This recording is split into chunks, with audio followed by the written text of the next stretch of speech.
Today I'll be showing you how to create an OSL effect without using an airbrush. I have covered this topic in the past, but with each new video I try to either bring new knowledge to the table or make the process a little easier. So rather than jumping straight into applying OSL to a miniature, today we're going to take a step back and focus on the first thing you need to understand before you try it. Think of this as a step 0 practice. Before worrying about blending colors or making the effect look pretty, we're going to focus entirely on understanding where the light should actually go.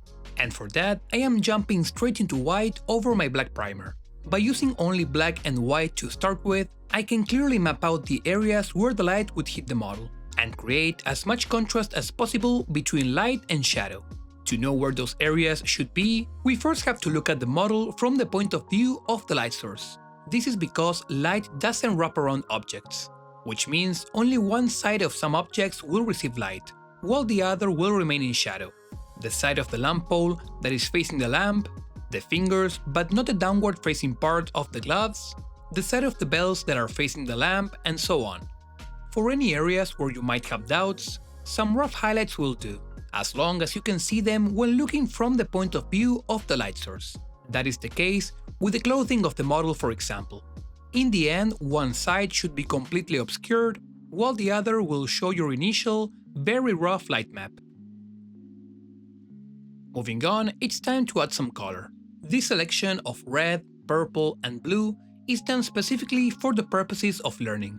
The red will lay the basic foundation for our light source, while the purple will work as a bridge between it and the blue. The reason for picking blue for the opposite side of the effect is that it will contrast against the red, not in the same way that green would do when it comes to color theory, but in regards to temperature. This will create a cold and a warm side, which will further enhance our light later on. But for now, all this theory simply comes down to slapping down the colors in sections. Now it's time to start making things a bit prettier. I'll reapply my red over the white sections, but I'll be a bit more mindful with its application. Unlike the loose brushstrokes I used during the black and white mapping, this time I'll need to be more controlled. This will require me not only to go over the white sections, but also to expand a bit further into the black. Because my paint is slightly transparent, a little more diluted than the classic 2 thin coats consistency, the red won't be able to fully cover the black. Instead, it will shine brighter over the reddish-white sections. This will result in a rough transition from a darker to a brighter tone, which is essentially the same color, except that it's been altered by the color underneath.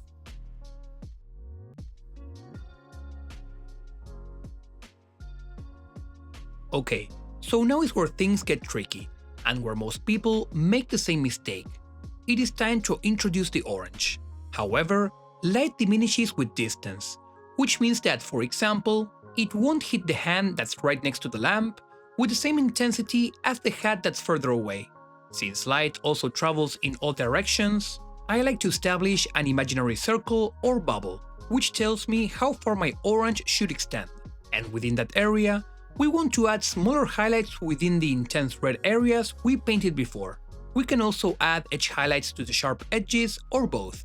Once we are done with the orange, we can then move on to the yellow, using the same idea and imagining an even smaller bubble. However, be careful. Our light reflections should never be brighter than the light source itself. What's more, unless we are working with highly reflective surfaces like metal, the more yellow we add to the reflections, the more impact we're taking away from the light source. For that reason, I decided for my second bubble to be a mix of orange and yellow. And only on the hand and the lamp pole did I add even more yellow for some very small highlights.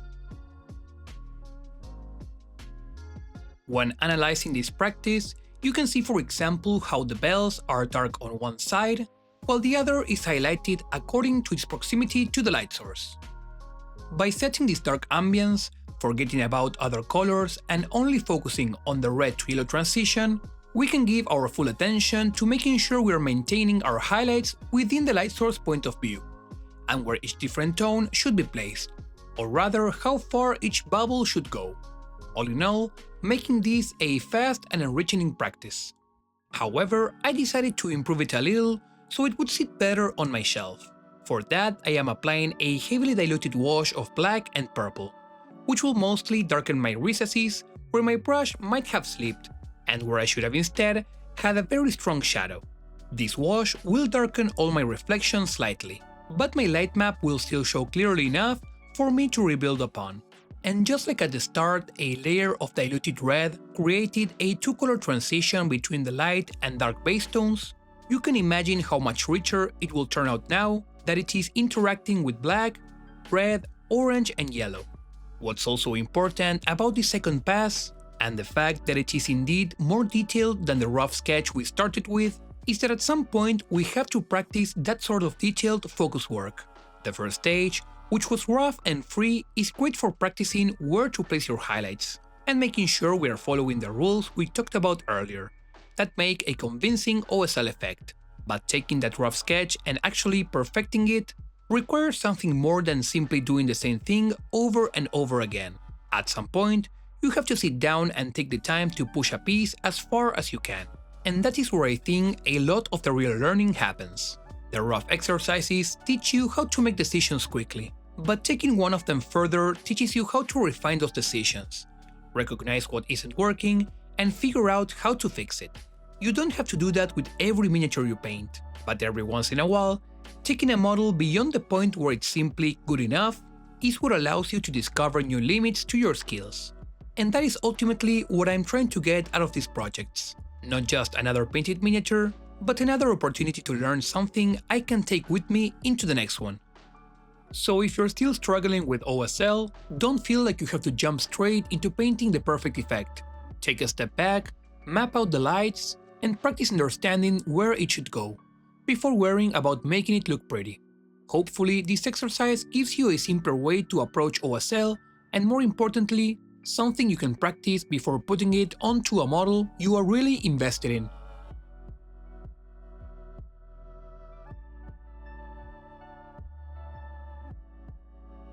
Thank you for watching, and if you still have any questions about the process, feel free to drop them down in the comments below.